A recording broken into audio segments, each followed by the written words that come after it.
vous l'avez évoqué tout à l'heure, il y a eu plein de révolutions dans l'IA. Hein. On ne va pas l'évoquer maintenant, mais il y a aussi les hivers où on n'a pas tenu ses promesses, alors on ressombre et puis on revient. Actuellement, on est plutôt en espèce d'été de l'IA, j'ai l'impression. Hein. Ça fusionne, ça foisonne. Et il y a deux temps très forts. Il y a le temps calcul. Alors le temps calcul aujourd'hui, c'est les GPU, hein, c'est les cartes graphiques qui sont initialement faites pour les joueurs de jeux vidéo. Aujourd'hui, on se rend compte qu'on s'en sert beaucoup en IA, on s'en sert beaucoup aussi en crypto. Pour calculer du Bitcoin. D'ailleurs, on sait qu'aujourd'hui, quand il n'y a plus de cartes graphiques qui sont disponibles quelque part dans le monde, c'est peut-être qu'on est en train de faire une ferme avec des serveurs. C'est un fait marquant, hein, cette histoire de puissance de calcul. Et puis, il y a aussi la data. Je pense que la révolution encore plus importante, c'est peut-être la connexion avec les grandes quantités de données. Et moi, ce qui me passionne, et vous le dites, pas toujours, hein, mais ce n'est pas toujours la qualité qui prime. Parfois, c'est la quantité de data qui prime sur la qualité. Oui, alors comme on l'a dit, l'apprentissage marche de la façon, voilà, il faut donner beaucoup de données. Mais bon, la qualité est importante. En fait, je dirais, c'est plus sur la quantité de données et un peu la qualité des données par rapport à la qualité de l'algorithme. En fait, c'est surtout ça que se fait la différence. C'est que si on a un algorithme moyen, mais qu'on a beaucoup de très bonnes données, il aura des meilleurs résultats qu'un très bon algorithme avec des données de mauvaise qualité. Et ou de petite quantité. Alors, c'est tout un chantier aujourd'hui de l'IA de travailler avec des données plus réduites. Et ça progresse à toute vitesse, on est encore assez loin. Mais c'est en effet un écueil qu'il faut franchir très très vite. Et puis pour parler des données aussi, un autre point qui est super important, c'est que on parle beaucoup de la donnée pour l'IA, mais la donnée en soi, elle a une valeur incroyable. Et on n'a pas forcément toujours besoin d'IA pour exploiter tout ce que les données peuvent nous apporter. Voilà, dans le domaine de l'automobile, c'est une voiture qui passe sur un nid de poule à un endroit, elle le note, elle le signale à quelqu'un, et puis s'il y a 5 ou 6 voitures qui vont signaler le même endroit, ça se confirme, et donc on informe la ville qu'il y a un nid de poule. Et vous voyez, toutes ces données-là, c'est difficile de les collecter parce que les voitures n'ont pas tout ce que ça a à faire de communiquer, elles n'ont pas les mêmes. Les gens veulent respecter leur vie privée, donc ne partagent pas tout le temps, etc. Mais en effet, il y a une collecte de données qui vient de tous les coins de la planète, de tous les endroits, de tous les instants. Et ça, rien que ça a une valeur avant même qu'on applique de l'intelligence artificielle. Si je vous entends, aujourd'hui, on n'en est qu'au début de l'usage de ces données, c'est-à-dire qu'on sait en collecter énormément. J'en parlais récemment avec une start-up qui s'intéressait aux données collectées par les grues, en les faisant communiquer ensemble et tout. On a une masse là qui est gigantesque. Elles sont collectées, mais personne n'en fait rien. Et peuvent même être open source d'ailleurs, open data, pardon.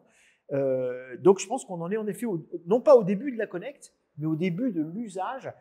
Ce qui veut dire qu'il faut les raffiner. Et moi, ce qui me passionne aussi, ce qui me fascine, c'est l'idée que parfois, pour les raffiner, ça se fait à la main quasiment, peut-être pas au crayon bille, mais avec des directions, avec des mots, avec des couleurs. Il faut aider l'IA avec un travail humain, et typiquement de crowd sourcing.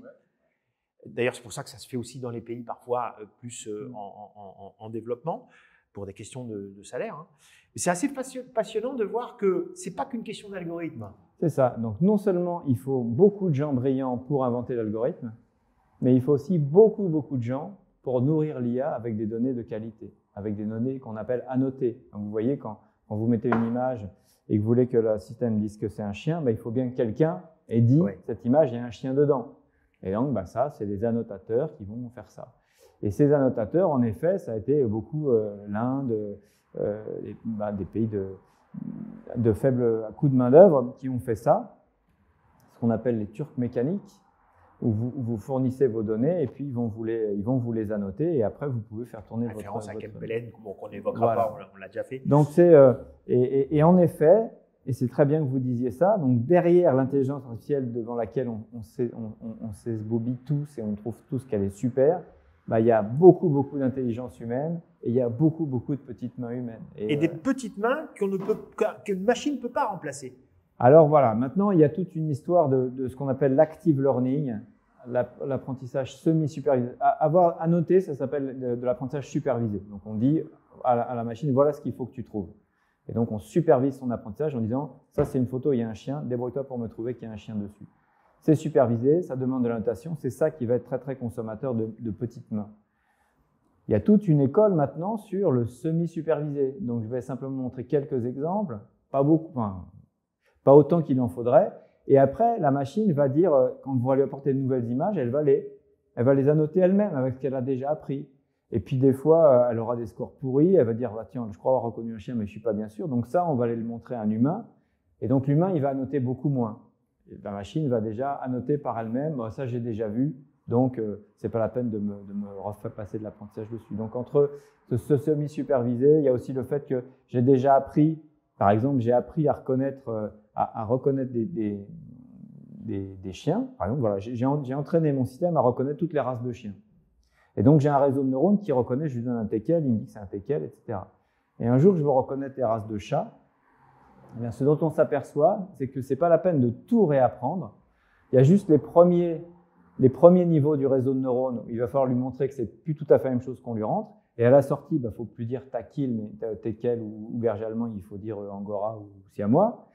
Voilà. Et après, on va pouvoir réutiliser la plupart au milieu de toute cette extraction, là, les convolutions dont je vous parlais, tout ce qui est extraction de features, c'est-à-dire de points importants dans une image, et ben, ça sera un peu la même chose sur les chiens et sur les chats. Donc là aussi, on se simplifie beaucoup l'apprentissage. Et sur le langage, ben voilà, quand aujourd'hui vous avez des systèmes comme BERT qui sont capables de traiter, de bien comprendre du langage généraliste, le jour où vous voulez apprendre à traiter du langage qui est très spécialisé, par exemple le langage des supporters de foot avec des termes générés très spécifiques au foot, ben vous allez faire du réapprentissage simplement sur un nouveau vocabulaire, mais en revanche, tout ce que BERT a compris sur sujet, verbe, complément, les pronoms, etc., il va pouvoir s'en resservir, même si ce n'est pas formalisé de cette façon-là, mais tout ce qu'il aura appris sur le langage en général, et ben, il va se spécialiser sur le domaine que je lui soumets, et puis comme ça, on va améliorer. Vous voyez, je n'ai pas besoin de réapprendre tout un langage, tout un système de traitement du langage simplement avec des exemples de foot. Je vais simplement réutiliser un truc général et le spécialiser un peu sur le foot. Alors, vous avez passé une partie de votre vie entouré de robots humanoïdes, et c'est important de le dire. D'ailleurs, vous considérez que pour un chercheur en IA, le robot humanoïde, c'est quand même un petit peu une forme de Graal, quoi. Et je me suis rendu compte aussi, en vous voyant marcher avec un Nao sur une scène, à un moment donné, vous lui parlez et il tourne la tête.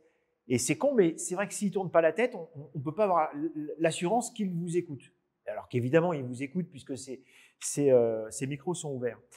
Mais vous utilisez aussi le terme de anthropomorphisation de l'IA. Alors, est-ce que c'est lié à cette idée de donner une forme humaine au robot ou est-ce que c'est… C'est un peu différent. Donc, il y a l'inconvénient de faire des robots humanoïdes, c'est qu'après, on va projeter sur le robot humanoïde, on dit, comme il a une forme humaine, il sait faire tout ce que sait faire un humain.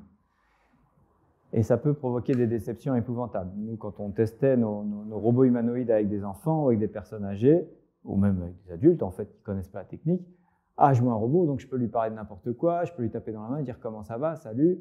Et puis le robot, si on ne l'a pas programmé à répondre quand on lui dit salut, il ne fait rien. Et donc, c'est très, très décevant. En revanche, si votre robot il a une tête de frigidaire ou s'il ressemble à R2D2 qui a un baril de… Voilà, vous dites c'est une machine, si quand je lui parle, elle ne me répond pas, c'est normal. Parce que si mon frigidaire me répond pas bonjour quand je lui dis bonjour, voilà. Et donc, vous voyez, il y a un risque, dès qu'on fait des machines qui ont l'air trop intelligentes, si leur intelligence réelle ne suit pas, il y a une très grande déception. Après, quand je parle d'anthropomorphisation de l'IA, c'est un poil différent, ça revient à dire mon intelligence artificielle, c'est le même adjectif que quand on sait intelligence humaine ou intelligence animale ou intelligence extraterrestre. C'est-à-dire, je dis, c'est pas un programme informatique, c'est une créature. Voilà. Et donc, je projette sur… Et alors, surtout, quand on dit, elle apprend, si elle apprend, c'est vraiment comme un humain, quoi. Et donc, on va dire… Et donc, on va petit à petit utiliser les mêmes termes quand on va parler d'intelligence artificielle que quand on parle de l'humain. Et je pense que McCarthy, il a un peu joué là-dessus, quoi, cette espèce d'ambiguïté sur c'est quand même une intelligence. Et certains chercheurs, à un moment, ça leur montait la tête. Ils disaient moi, j'ai fait une intelligence artificielle tellement intelligente que je ne suis pas bien sûr de savoir ce qu'elle fait, je ne peux pas la contrôler et tout ça. Et ça, c'est affreux parce que, en fait, l'intelligence artificielle, c'est vrai que si elle ne fait pas ce qu'on veut, c'est pas parce que si j'anthropomorphise, je dis elle fait ce qu'elle veut. Non. Elle fait pas ce que je veux, mais ça ne veut pas dire que c'est ce qu'elle veut faire. Elle fait parce que j'ai programmé et je me suis trompé, donc elle fait n'importe quoi. C'est pas, elle fait pas ça pour m'embêter parce qu'elle veut prendre sa liberté, son autonomie. Elle fait ça parce que c'est une machine et si on la programme mal, si on la construit mal, elle fonctionne mal. Et c'est ça que j'appelle l'anthropomorphisation, c'est qu'on va projeter ce que nous on fait parce qu'on a un mauvais esprit, parce que quand on dit non à quelqu'un ou qu'on ne fait pas ce qu'on nous demande, c'est parce qu'on a notre caractère à nous. La machine, si elle ne fait pas ce qu'on lui demande, c'est parce qu'on lui a mal demandé ou parce qu'on lui a mal expliqué ce qu'il fallait faire. On peut rappeler que déjà dans les années 50, on pouvait parler à sa voiture avant même qu'elle soit autonome et que se projeter, c'est en effet plus facile avec un robot humanoïde, mais on peut le faire aussi avec un aspirateur. Les gens parlent, voilà, comme vous dites, les gens parlaient à leur voiture, on engueule son grille-pain quand il est coincé.